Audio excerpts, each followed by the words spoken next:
All right, now that business has been attended to, I'm now going to cover the crisis of the 14th century in the West. At the beginning of the 14th century, changes in global weather patterns ushered in what has been called a, quote, little ice age, end quote. Shortened growing seasons and disastrous weather conditions, including heavy storms and constant rain, led to widespread famine and hunger. Again, the 14th century, talking about the 1300s here. Soon, an even greater catastrophe struck, the Black Death from Asia to Europe. In the middle of the 14th century, a disaster known as the Black Death struck in Asia, North Africa, and Europe. The bubonic plague was the most common and most pertinent form of plague in the diffusion of the Black Death, and it was spread by black rats infested with fleas who were host to the deadly bacterium Yersinia pestis. This great plague originated in Asia, and after disappearing from Europe and the Middle East in the Middle Ages, bubonic plague continued to haunt areas of southwestern China. In the early 1300s, rats accompanying the Mongol troops spread the plague into central China, and by the year 1331 to northeastern China. In one province near Beijing, it was reported that 90% of the population died. Overall, China's population may have declined from 120 million in the middle of the 14th century to 80 million by the year 1400. In the 13th century, the Mongols had brought much of the Eurasian landmass under a single rule, which in turn facilitated long-distance trade, particularly along the Silk Road, now dominated by Muslim merchants from Central Asia. The spread of people and goods throughout this Eurasian landmass also facilitated the spread of plague. In the 1330s, the plague had spread to Central Asia. By 1339, it had reached Samarkand, a caravan stop on the Silk Road. And if you look back on our reading of the Silk Road, you'll learn all about Samarkand. From Central Asia, trading caravans brought the plague to Kaffa on the Black Sea in the year 1346, and to Constantinople the following year in 1347. Its arrival in the Byzantine Empire was noted in a work by Emperor John VI, who lost a son. Quote, he said, upon arrival in Constantinople, she, the empress, found Andronicus, the youngest born, dead from the invading plague, which attacked almost all the seacoasts of the world and killed most of their people. End quote. By 1348, the plague had spread to Egypt and also to Mecca, Damascus, and other parts of the Middle East. The Muslim historian Ibn Khaldun, writing in the 14th century, commented, quote, civilization in the East and West was visited by a destructive plague which devastated nations and caused populations to vanish. It swallowed up many of the good things of civilization and wiped them out completely, end quote. Egypt was particularly devastated by the plague. It has been estimated that the population of Egypt did not return to its pre-1347 level until the 19th century. Concerning the Black Death in Europe of the mid-14th century, it was the most devastating natural disaster in all of European history, ravaging Europe's population and causing economic, social, political, and cultural upheaval. Contemporary chroniclers lamented that parents attempted to flee, abandoning their children. One related the words of a child left behind, "O Father, why have you abandoned me? Mother, where have you gone?" The plague reached Europe in the month of October 1347, when Genoese merchants brought it from Kaffa to the island of Sicily off the coast of Italy. One contemporary wrote, quote, as it happened among those who escaped from Kaffa by boat, there were a few sailors who had been infected with the poisonous disease. Some boats were bound for Genoa, others went to Venice and other Christian areas. When the sailors reached these places and mixed with the people there, it was as if they had brought evil spirits with them, end quote. The plague quickly spread to southern Italy and then to southern France, and by the end of the year, it had spread very rapidly. Diffusion of the Black Death followed commercial trade routes. In the year 1348, it spread through Spain, France, and the Low Countries, and also into Germany. And by the end of that year, again 1348, it had moved to England. By the end of the next year, the plague had reached Northern Europe and Scandinavia. Eastern Europe and Russia were affected by 1351. Mortality figures for the Black Death were incredibly high. Especially hard hit were Italy's crowded cities, where 50 to 60% of the entire population density died. One citizen of Florence, for example, wrote, quote, "A great many breathed their last breath in the public streets day and night. A large number perished in their homes. And it was only by the stench of their decaying bodies that they proclaimed their deaths to their neighbors."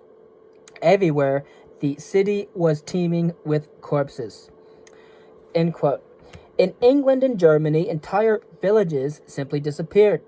It has been estimated that out of a total European population of 75 million, as many as 38 million may have died from the plague between the year 1347 and 1351. As contemporaries have attempted to explain this Black Death and to mitigate its harshness, some turned to extreme sorts of behavior. Many believe that the plague either had been sent by God as a punishment for human sins or had been caused by the devil. Some, known as the flagellants, resorted to extreme measures in order to gain God's forgiveness.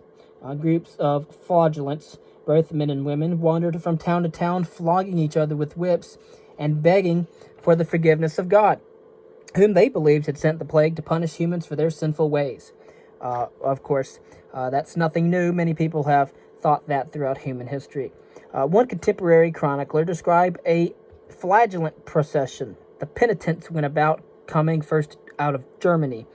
They were men who did public penance and scourged themselves with whips of hard knotted leather and with little iron spikes. Some had made themselves bleed very badly between the shoulder blades, and some foolish women had cloths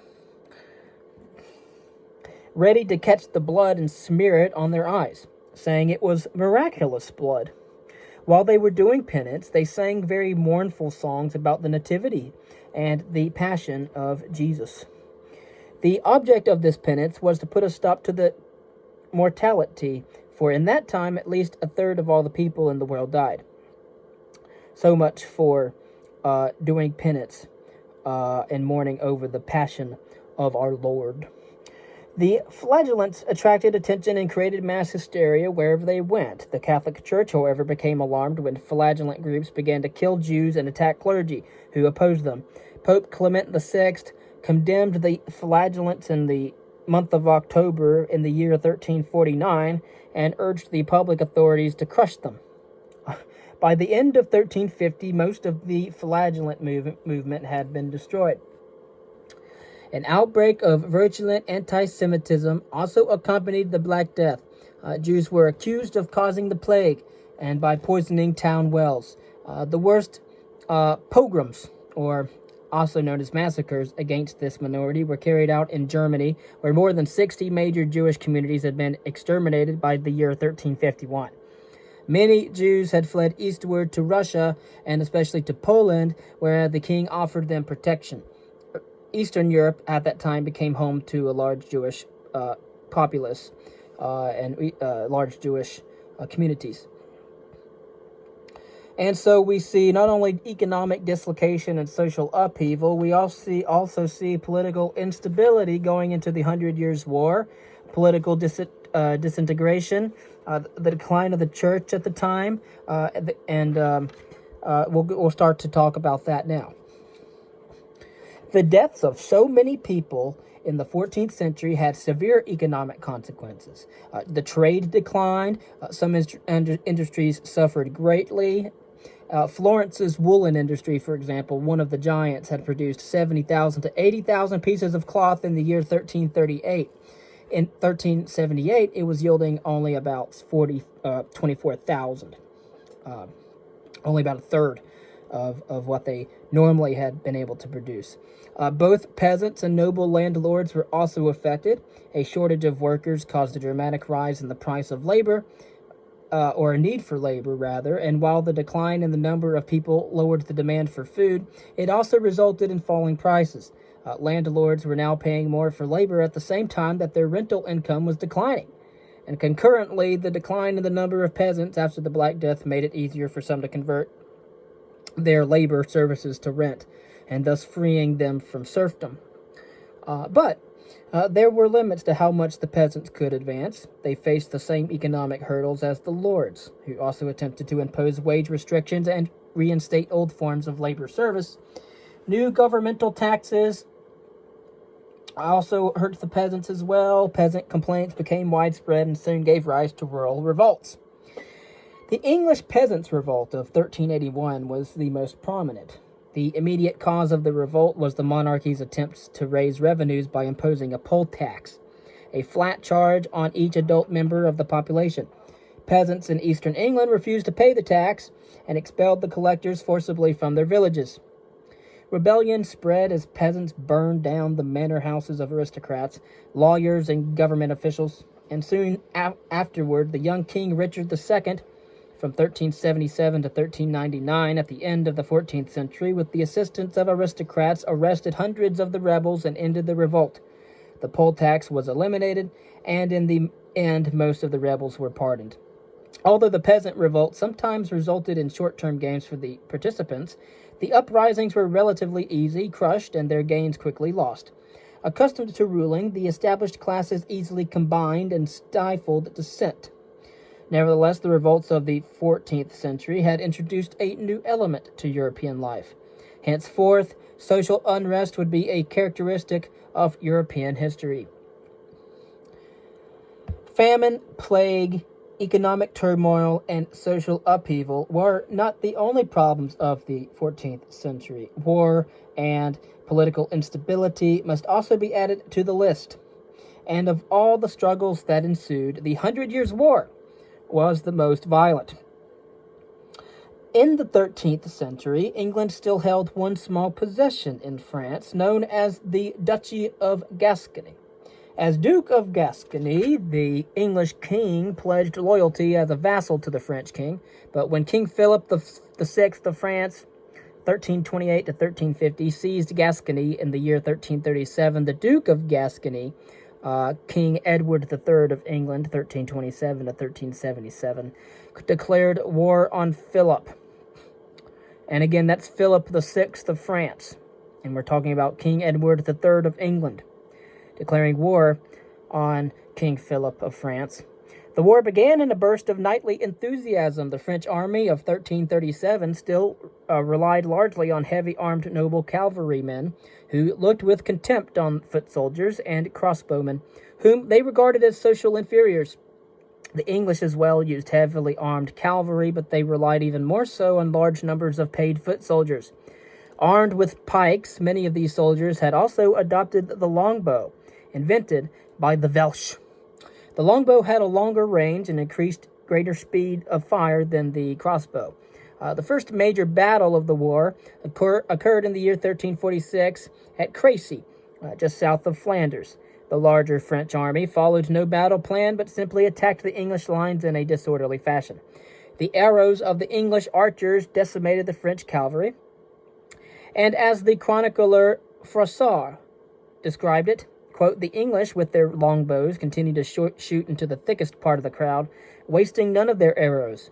They impaled or wounded horses and riders, who fell to the ground in great distress, unable to get up again without the help of several men." It was a stunning victory for the English and the foot soldier. The Battle of Crises was not decisive. The English simply did not possess the resources to subjugate all of France, but they continued to try. And English King Henry V, 1413 to 1422, now spilling over into the early 15th century, was especially eager to achieve victory. And at the Battle of Agincourt in 1415, the heavy armor-plated French knights attempted an attack across a field turned to mud by heavy rain. The result was a disastrous French defeat and the death of 1,500 French nobles. The English had become the masters of northern France. The seemingly hopeless French cause fell into the hands of the Dauphin Dauphin Charles. the heir to the throne who governed the southern two-thirds of French lands. Charles's cause seemed doomed until a French peasant woman quite unexpectedly saved the timid monarch. Born in the year 1412, the daughter of a well-to-do peasants, Joan of Arc was a deeply religious woman who came to believe that her favorite saints had commanded her to free France. In the month of February 1429, Joan of Arc made her way to the Dauphin's court and persuaded Charles to allow her to accompany a French army to Orléans. Apparently inspired by the faith of the peasant girl known as the Maid of Orléans, the French armies found new confidence in themselves and liberated the city. Joan had brought the war to a decisive turning point. And again, when we're talking about Orléans, that's really the way that New Orleans in the city of New Orleans in Louisiana is actually supposed to be pronounced. A lot of people here say they say New Orleans, but actually it's New Orleans because it's French. Regardless, Joan did not live to see the war conclude. Captured in 1430, she was turned over by the English to the Inquisition. And, of course, they tried her on charges of witchcraft. In the 15th century, spiritual visions were thought to be inspired by either God or the devil. And Joan was condemned to death as a heretic and burned at the stake in the year 1431. Joan of Arc's accomplishments proved decisive, however. Although the war dragged on for another 2 decades, defeats of English armies in Normandy and Aquitaine led to French victory by 1453. Very pertinent to the French success was the use of the cannon, a new weapon at the time, which was made possible by the invention of gunpowder. The Chinese, as you have remembered correctly if you have studied history, had invented gunpowder in the 10th century and devised a simple cannon by that of the 13th. The Mongols had greatly improved this technology, and it developed more accurate cannons and cannonballs. Both had spread to the Middle East in the 13th century, respectively, and then to Europe by the 14th. And so we see the use of gunpowder, initially invented by the Chinese, and the cannon invented by the Chinese, improved by the Mongols, and spread over to Europe. The use of gunpowder eventually brought drastic changes to European warfare by making castles, city walls, and armored knights completely obsolete. And so, with the cannon, they were able to destroy castles, destroy city walls, and obviously topple armored knights. By the 14th century, the feudal order had begun to break down. With money from taxes, kings could now hire professional soldiers, who tended to be more reliable than that of feudal knights. 14th century kings had their own problems. Many dynasties in Europe were unable to produce male heirs, while the founders of new dynasties had to fight for their positions as factions of nobles. Trying to gain advantages for themselves supported opposing candidates. Rulers encountered financial problems as well. Hiring professional soldiers left them always short of cash, adding yet another element of uncertainty and confusion to 14th century politics and ultimately political disintegration. The papacy of the Roman Catholic Church also started to decline. Of course, it reached the height of its power in the 13th century. But crisis in the 14th century led to a series of events for the church. By that time, the monarchies of Europe were no longer willing to accept papal claims of temporal supremacy, as is evident in the struggle between Pope Boniface VIII, 1294 to 1303, and King Philip IV, 1285 to 1314 of France. In his desire to acquire new revenues, King Philip IV claimed the right to tax the clergy of France, but the Pope Boniface VIII, insisted that the clergy of any state could not pay taxes to their secular ruler without the Pope's consent. In no uncertain terms, he argued that popes were supreme over both the church and the state. Philip IV refused to accept the Pope's position and sent a small contingent of French forces to capture the Pope and bring him back to France for trial. The Pope had escaped, but soon died from the shock of his experience. To ensure his position and avoid any future papal threat, Philip IV engineered the election of a Frenchman, Clement V. Clement V, from 1305 to 1314, was elected as Pope. Using the excuse of turbulence in the city of Rome, the new Pope took up residence in Avignon on the east bank of the Rhone River. From the year 1305 to 1377, the popes resided in Avignon, leading to an increase in anti-papal sentiment. The city of Rome was the traditional capital of the Universal Church. The Pope was the Bishop of Rome, and it was unseemly that the head of the Catholic Church should reside in Avignon. But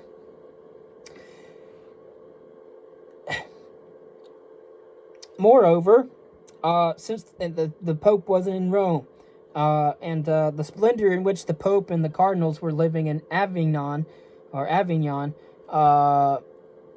hope I'm saying that right, led to a highly vocal criticism of both clergy and papacy. At last, Pope Gregory XI, 1370 to 1378, perceiving the disastrous decline in papal prestige and superiority and sovereignty, returned to Rome in the year 1377. So now we have Gregory XI dying in Rome in the spring after his return. When the College of Cardinals met to elect a new pope, the citizens of Rome, fearful that the French majority will choose another Frenchman who would move the papacy back to Avignon, threatened that the cardinals would not leave Rome alive unless they elected a Roman or an Italian as a pope. So wisely, the terrified cardinals duly elected the Italian Archbishop of Bari as Pope Urban VI, 1378 to 1389. 5 months later, a group of dissenting cardinals, the French ones, declared Urban's election invalid and chose one of their number, a Frenchman who took the title of Clement VII and promptly returned to Avignon. Because Urban remained in Rome, there were now two popes, beginning a crisis that has been called the Great Schism of the Church. And so you now have Pope Urban VI, who was an Italian there in Rome, and then you also have Pope Urban, Pope Urban VI was the Italian who was the reigning pope in Rome, and then you have the Frenchman who elected Clement VII, and he is reigning as a pope as well in Avignon.